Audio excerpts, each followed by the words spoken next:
జై శ్రీరామ్. అందరికీ నమస్కారం. వెల్కమ్ టు న్యూస్ అఖండ. నేను మీ కస్తూరి శ్రీధర్. మిత్రులారా, న్యూస్ చెప్పబోయే ముందు మీకందరికీ కూడా ఒక చిన్న విజ్ఞప్తి. సనాతన ధర్మం మన ఊపిరి, హిందూ సంస్కృతి మన అస్తిత్వం. కానీ ఈరోజు మన మూలాలను అలాగే మన సంప్రదాయాలను ఉక్రీకరిస్తూ బలహీనపరిచేటటువంటి శక్తులు రాను రాను కూడా పెరిగిపోతున్నాయి. న్యూస్ అఖండ కేవలం ఒక వార్తా ఛానల్ మాత్రమే కాదు, ఇది అధర్మాన్ని ఎదిరించేటటువంటి ధర్మసేన. మన దేవాలయాల రక్షణ కోసం, మన చరిత్రను ప్రపంచానికి సగర్వంగా చాటడం కోసం, హిందూ సమాజం ఎదుర్కొంటున్నటువంటి ప్రతి సమస్య పైన నిర్భయంగా గళం ఇప్పడం కోసం న్యూస్ అఖండ నిరంతరం కూడా పోరాడుతూనే ఉండాలి. మన ఛానల్ నిర్వహణకు అలాగే మన ఛానల్ బలోపేతానికి ప్రతి ఒక్కరు కూడా దయచేసి మీ శక్తి మేరకు నెలలో ఒకసారి ఆర్థిక సహకారం అందించండి. ధర్మం గెలవాలంటే ధర్మరక్షకులు మేల్కోవాలా. మీరు ఇచ్చేటటువంటి ప్రతి రూపాయి కూడా మన సంస్కృతిని కాపాడేటటువంటి ఒక యజ్ఞంలో సమర్పించేటటువంటి సమిధ.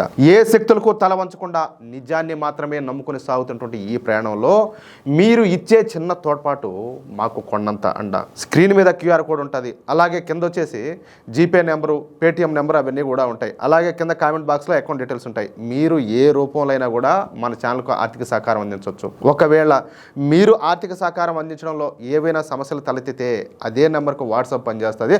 వాట్సాప్లో నాకు ఒకసారి చిన్న మెసేజ్ చేయండి ప్లీజ్. దయచేసి ప్రతి ఒక్కరు కూడా సపోర్ట్ చేయండి. సరే, ఇక న్యూస్ విషయానికి వస్తే, భారత ప్రధాని నరేంద్ర మోడీ గారి మొన్నటి ఇజ్రాయెల్ పర్యటనతో ప్రపంచ రాజకీయాల్లో సరికొత్త సమీకరణాలు అయితే మొదలైపోయినాయి. ఇజ్రాయెల్ ప్రధాని బెంజమిన్ నెతన్యాహుతో కలిసి మన మోడీ గారు ఒక సంచలన కూటమికి అయితే పునాదేశారు. అదే హెక్సాగన్. అసలు ఏంది హెక్సాగన్?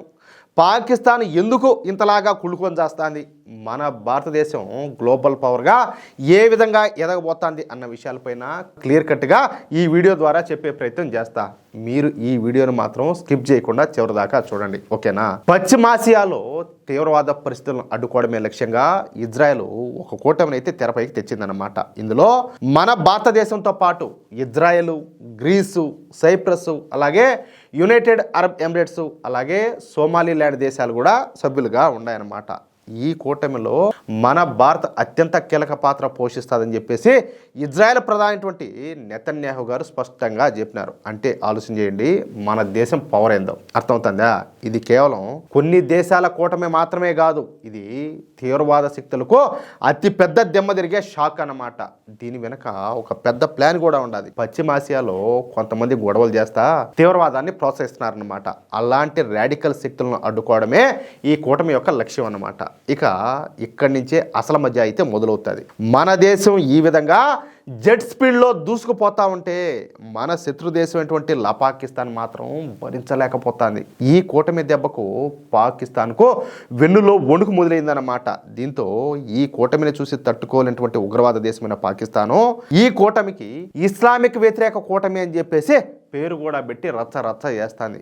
పాకిస్తాన్ ఒకవైపు సౌదీ అరేబియా అలాగే టర్కీలను కలుపుకొని భారతదేశాన్ని ఇరుకుని పెట్టాలని చెప్పేసి ప్లాన్ చేస్తే, ముస్లిం దేశమైనటువంటి యుఏఈ నేరుగా ఇజ్రాయెల్తో చేతులు కలిపి మన భారత్ పక్కన నిలబడేసరికి పాకిస్తాన్ ప్లాన్ మొత్తం బొక్క బోళ్ళ పడినట్టు అయిపోయిందన్నమాట. ఇక్కడ ఇస్లామిక్ వ్యతిరేక కూటమి దానికి అక్కడ అవకాశం ఉండదు. ఒకవైపు చూస్తే యుఏఈ మనతో వచ్చి చేతులు కలిపింది కదా, మన పక్కన వచ్చి నిలబడింది కదా. ఇక కాదు, అప్పటికి వీళ్ళేనా ముస్లింలు?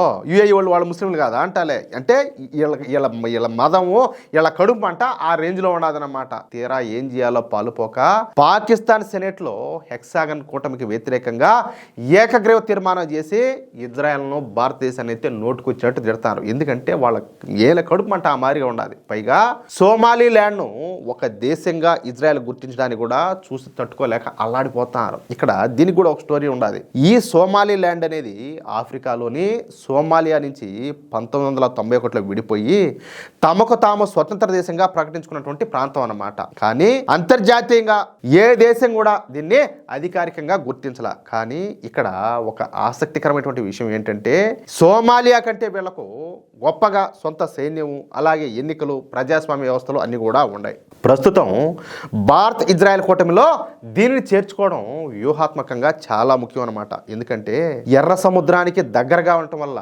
అంతర్జాతీయ వాణిజ్య మార్గాలను పర్యవేక్షించడానికి అలాగే ఉగ్రవాద కార్యకలాపాలను అడ్డుకోవడానికి ఈ ప్రాంతం చాలా కీలకమైంది. అందుకే ఈ ఉగ్రవాద దేశమైనటువంటి పాకిస్తాను సోమాలిలాండ్ను ఒక దేశంగా గుర్తించడాన్ని వ్యతిరేకిస్తాను. సరే, ఈ హెక్సాగన్ కూటమి వల్ల మనకేంది లాభం అంటే అది కూడా చెప్తా.